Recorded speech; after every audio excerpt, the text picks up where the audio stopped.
Baiklah, Assalamualaikum warahmatullahi wabarakatuh. Puji syukur kita aturkan kepada Allah Subhanahu wa Ta'ala yang telah memberikan nikmat dan karunia-Nya kepada kita semua sehingga kita dapat berkumpul di ruangan ini.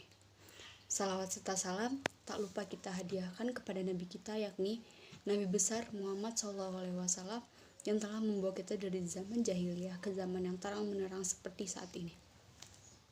Yang terhormat Ibu Nurlina Rahman, dosen protokoler dan public speaking, dan teman-teman yang saya banggakan. Baiklah, pada kali ini saya berdiri di sini akan membawakan pidato yang berjudul Gadget Sahabatnya Masyarakat. Gadget sahabatnya masyarakat merupakan sudah menjadi bagian penting dari masyarakat. Dari kehidupan manusia, selain membantu manusia, gadget juga bahkan gaya hidup manusia. Disebut sahabat karena dimanapun kita berada, gadget selalu berada di samping kita, dan kita selalu membawa gadget kemanapun kita berada. Gadget sudah menjadi pegangan baik untuk masyarakat, baik digunakan untuk menelpon, untuk merekam gambar, merekam video, merekam suara, memutar musik, mengakses internet, dan lain-lain yang rutin digunakan baik di kalangan remaja hingga lansia pun menggunakannya. Baiklah, beberapa hal positif lainnya. Yang pertama itu komunikasi menjadi lebih praktis. Yang kedua, anak yang bergaul dengan gadget cenderung lebih kreatif. Dan ketiga, mudahnya melakukan akses ke luar negeri dan lain-lain. Dengan teknologi yang semakin canggih ini, apa aja sih manfaat atau contoh yang bisa kita ambil dari gadget ini dalam kehidupan kita sehari-hari? Contoh baik dari sisi mahasiswa, gadget mampu menambah referensi ilmu pengetahuan dari berbagai sumber, baik website, media sosial, ataupun blog, ataupun jejaring sosial lainnya. Dari sisi pelajar, dapat membantu mengerjakan tugas sekolah, mempermudah hubungan komunikasi baik antara guru dan siswa, baik guru dan orang tua dan anak, maupun anak dan teman-teman sebayanya.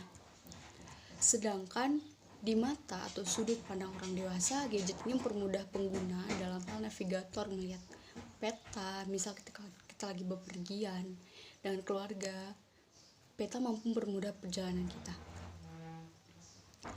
Lalu buat orang-orang yang memiliki pekerjaan, biasanya mereka menggunakan email untuk mengirim pekerjaan atau tugas-tugas tanpa harus ke warnet ataupun ke lokasi dan lain-lain.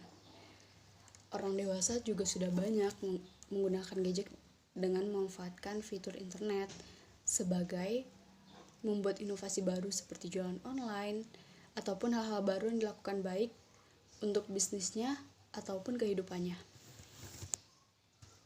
Teman-teman semua tahu gak sih, ponsel pintar ini memang telah menguasai pikiran kita. Hidup di zaman yang canggih sangat mempengaruhi kehidupan kita. Gadget yang sekaligus bisa kita sebut sahabat ini juga bisa membunuh dan merugikan kita loh. Tapi tergantung kita gimana cara kita menggunakannya.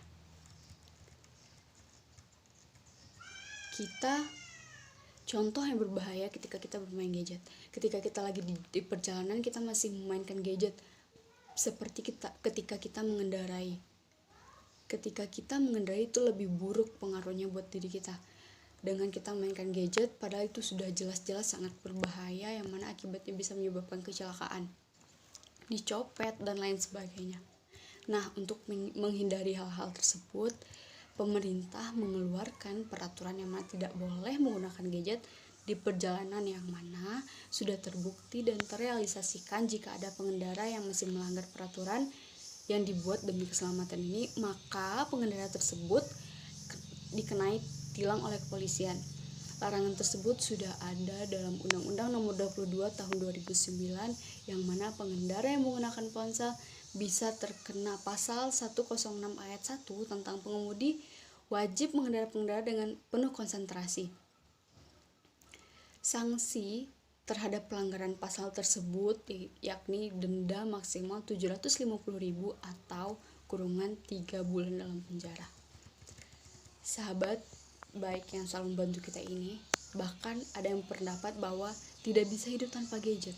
Gadget adalah segalanya bagi masyarakat. Tanpa gadget, hidup di dunia ini terasa sepi. Begitulah kata remaja. Pemerintah juga berusaha keras untuk memperbarui tindakan yang salah dalam berlalu lintas. Karena semakin berkembangnya zaman, tentu semakin banyak pula kelalaian-kelalaian yang dibuat oleh masyarakat. Seharusnya kita mentaati peraturan yang dibuat oleh pemerintah, karena peraturan dibuat untuk keselamatan kita juga. Dan alhamdulillah semenjak ada peraturan ini, masyarakat tidak lagi menggunakan gadget di dalam berkendara. Baiklah, data statistik menyebutkan bahwa jumlah pengguna smartphone itu sudah dari 2014 hingga 2020 sudah mencapai 2, miliar masyarakat yang menggunakan gadget.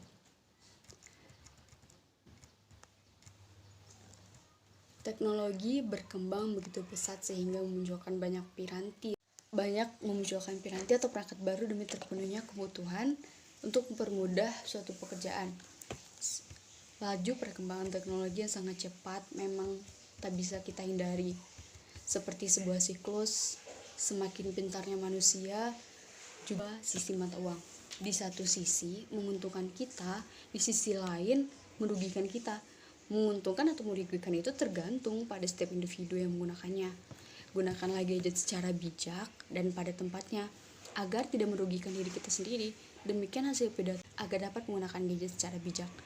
Gadget itu juga butuh istirahat loh. Jika digunakan secara terus-menerus, maka media perangkat elektronik ini akan rusak. Begitupun dengan pengguna. Mata, tangan, otak, dan anggota tubuh lainnya butuh istirahat agar saraf dan otak tidak rusak. Oleh karena itu, menjadi sahabat gadget tidaklah masalah, tapi ingatlah keduanya. Butuh ruang untuk dimana harus berhenti dan mengistirahatkan keduanya.